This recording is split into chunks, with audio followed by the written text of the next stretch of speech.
नमस्कार दोस्तों, मैं उम्मीद करता हूँ कि आप सब बहुत अच्छे होंगे। Welcome back to YouTube channel. Time की शॉर्टेज के कारण मैं ज़्यादा वीडियोस नहीं बना पाता, लेकिन आज मैं बहुत इंपॉर्टेंट टॉपिक पे आप सबके लिए वीडियोस लेकर आया हूँ। इस वीडियो हम रीजन जानेंगे कि क्यों आखिरकार यंगस्टर्स को भी अब जो है हार्ट अटैक आने शुरू हो गए हैं। So let's get started. फरवरी 2016 में 29 साल का अमित अपने घर पे गहरी नींद में सोया हुआ था। अचानक से उसको चेस्ट में पेन हुई।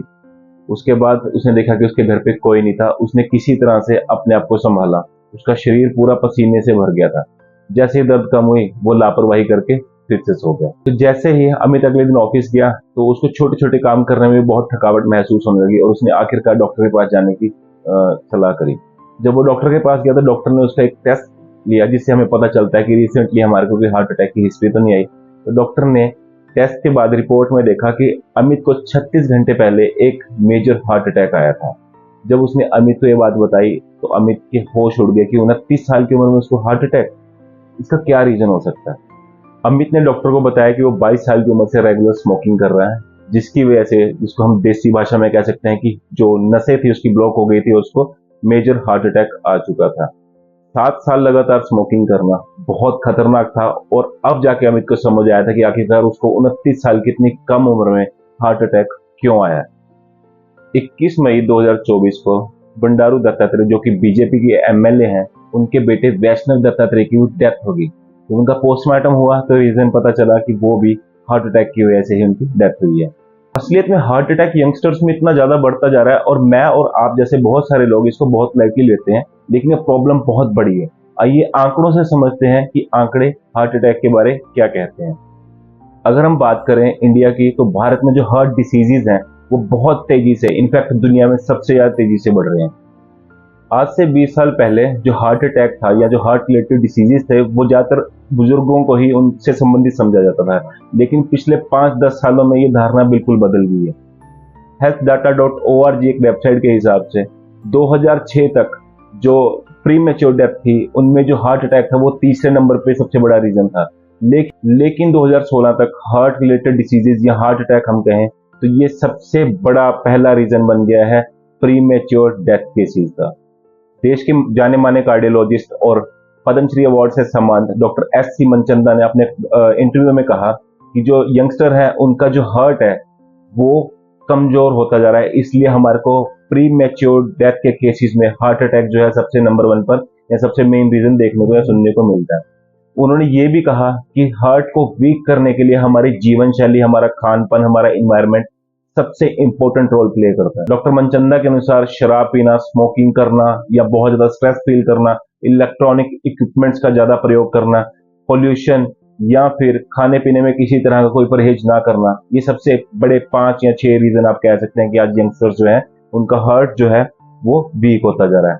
डॉक्टर मनचंदा ने यह भी कहा कि चाहे वो वैष्णव हो 21 साल का या फिर 29 साल का अमित, उनको हार्ट अटैक आने का या हार्ट रिलेटेड डिसीज होने का भी सबसे मेजर रीजन यही 5 या 6 ही थे।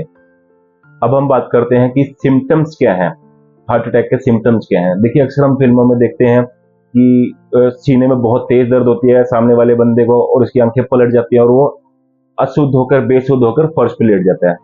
जरूरी नहीं कि सबको सेम ही सिम्टम्स आए, हालांकि सीने में दर्द होना एक बहुत कॉमन 99% केसेस में ये सिम्टम आता ही आता है, लेकिन जरूरी नहीं कि हर केस में ऐसा हो सकता है कि आपको सिर्फ पसीना आए, हल्का सा सीने में दर्द हो, क्योंकि हार्ट अटैक माइनर और मेजर दोनों हो सकते हैं। जब भी हमारी बॉडी से आर्टरी के थ्रू जो ब्लड का फ्लो है वो किसी भी रीजन की वजह से ऑब्स्ट्रक्ट होगा तो बहुत चांसेस हैं कि हमारे को हार्ट अटैक आए। अगेन, ये गलत खान पीन, स्मोकिंग, ड्रिंकिंग या किसी और कारण से भी जो है ऑब्स्ट्रक्शन क्रिएट हो सकती है ब्लड के फ्लो में। लेकिन अगेन मैं आपको एक बात कहना चाहूंगा कि जरूरी नहीं कि हर केस में आपको सीने में दर्द हो या बहुत तेज दर्द हो। जिस अटैक में, जिस सिम्टम में आपको सीने में तेज दर्द नहीं होती, उसे साइलेंट अटैक भी कहा जाता है। healthdata.org वेबसाइट के अनुसार आज दुनिया में मरने वालों की सबसे ज्यादा जो रीजन है वो हार्ट अटैक ही है। और आप इसका अंदाजा इस चीज से लगा सकते हैं कि 2016 में जितनी भी डेथ हुई ओवरऑल द वर्ल्ड, उसमें से 53% डेथ केसेस जो थे वो या तो हार्ट अटैक की वजह से थे या हार्ट रिलेटेड डिसीजेस की वजह से थे। अब हम बात करते हैं कि किस तरह से हम हार्ट अटैक को जो है वो प्रिवेंट कर सकते हैं। पहली बात तो ये, हमारे को अपने खान पीन का बहुत अच्छा से ध्यान रखना होगा। गवर्नमेंट भी ये कर सकते हैं कि जंक फूड के ऊपर हैवी टैक्सेस अगर सरकार जो है स्मोकिंग पे, सिगरेट्स पे या अल्कोहल पे हैवी टैक्सेस लगा सकती है, तो वो जंक फूड पे भी लगा सकती है। इससे क्या होगा कि जंक फूड महंगा होगा और कंपैरेटिवली कम लोग जो है वो जंक फूड को कंज्यूम करेंगे, क्योंकि जंक फूड में ट्रांस फैट्स होता है जो कि आपकी आर्टरीज को ब्लॉक करने में बहुत इंपॉर्टेंट रोल प्ले करता है, यानी कि आपकी बॉडी के लिए बहुत नेगेटिव इंपैक्ट क्रिएट करता है। आप में से बहुत सारे लोगों ने सुना होगा कि कोलेस्ट्रॉल का हार्ट अटैक या हमारे हार्ट की हेल्थ से डायरेक्ट लिंक होता है। और अगर हम बात करें किसी भी फ्राइड फूड की, तो वो हमारी बॉडी में कोलेस्ट्रॉल लेवल को सडनली अप कर सकता है। तो इसलिए हमें कोशिश करनी चाहिए कि फ्राइड फूड या जंक फूड डायरेक्टली अगर मैं कहूँ तो इसको यूज करने से या कंज्यूम करने से बचना चाहिए। इसके अलावा आपको रेगुलर एक्सरसाइज करनी चाहिए, स्मोकिंग और अल्कोहल से हमेशा दूर रहना चाहिए। सबसे इंपॉर्टेंट चीज जो मैं आपको बताने जा रहा हूँ, वो मैं सभी यंगस्टर्स से भी अपील करूंगा कि आप कोशिश करें एक साल में कम से कम 2 या फिर 3 बार अपने लिपिड प्रोफाइल, यानी कि जिससे आपको पता चले कि आपका खून गाढ़ा तो नहीं, आपका कोलेस्ट्रॉल लेवल ज्यादा या कम तो नहीं है, ये टेस्ट जरूर, बेसिक से टेस्ट जरूर करवाने चाहिए। इससे आपको आपकी इंटरनल हेल्थ के बारे में जानकारी मिलती है। मैं खुद साल में 2 बार अपने फुल बॉडी चेकअप जरूर करवाता हूँ, और इससे हमारे को ये अंदाजा लग सकता है कि करंटली हमारी जो हेल्थ है वो किस कंडीशन में है। और जो लड़के जिम जाते हैं, मैं उनसे रिक्वेस्ट करूंगा कि स्टीरॉइड्स जो हैं इनसे दूर रहिए। ये भी एक बहुत मेजर रोल प्ले करते हैं आपके हार्ट अटैक में। बहुत सारे बॉडी बिल्डर्स या एथलीट्स जो ऐसे हैं जो डायरेक्टली या इनडायरेक्टली स्टीरॉइड्स को यूज करते थे, उनकी डेथ केसेस हमारे को सुनने को मिले हैं, और उनकी जो हिस्ट्री थी जो हेल्थ की, वो बहुत नीट एंड क्लीन थी। तो प्लीज जितने भी यंगस्टर इस वीडियो को देख रहे हैं, अपने लविंग वंस के साथ इसको शेयर कीजिए, और हमेशा कोशिश कीजिए कि नेचुरल रहें। किसी भी तरह के तरीके से स्टीरॉइड या बॉडी को इनहेंस करने के लिए ड्रग्स को कंज्यूम मत करें। आई होप कि आपको ये वीडियो बहुत पसंद आई होगी। अगर आपको ये वीडियो पसंद आई तो प्लीज वीडियो को लाइक एंड शेयर कीजिए, चैनल को सब्सक्राइब करके बेल आइकन को प्रेस करना मत भूलें। मिलते हैं नेक्स्ट वीडियो में। बहुत बहुत शुक्रिया।